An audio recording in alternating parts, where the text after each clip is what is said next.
bang thok sa lo sung le tini kapang kasiran kayo boy to bo tan sa katong mabaksa Kristo wa sung le kayo boni thani se kaksang matongo bo bay se sung le tono boni thani se kaksang matongo bo bay se sung le tono sa lo sung le tini kapang kasiran kayo boy to bo tan sa katong mabaksa Kristo wo sung le kayo boni thani se kaksang matongo bo bay se sung le tono boni thani se kaksang matongo bo bay se sung le tono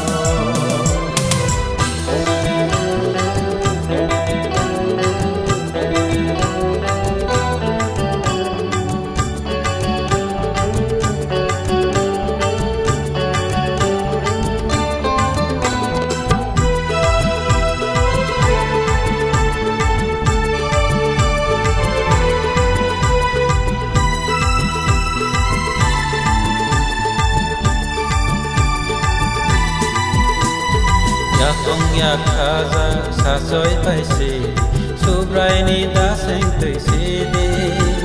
som sok se leng ni ong khorai thai boy to na pai hai tui sidi Yakong yakhaza sa soy paisi subray ni daseng tui sidi som sok se leng ni ong khorai thai boy to na pai hai tui sidi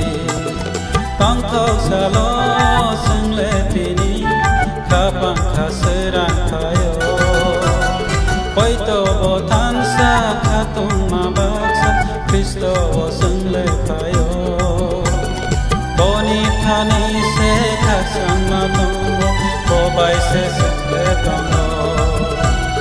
boni thani se kaksang matongo bay se sung le tono tang thok sa lo sung le tini kapang kasiran kayo boy to bo tan sa katong mabaksa Kristo wo sung le kayo boni thani se kaksang matongo bo bay se sung le tono boni thani se kaksang matongo bo bay se sung le tono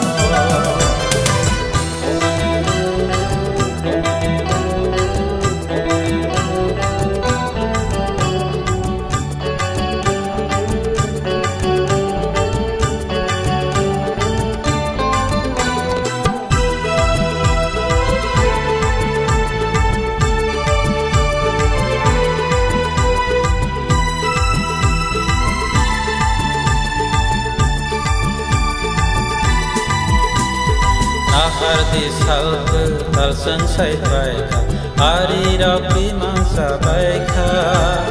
tothoma kaha moya sanani kapang fiyoirka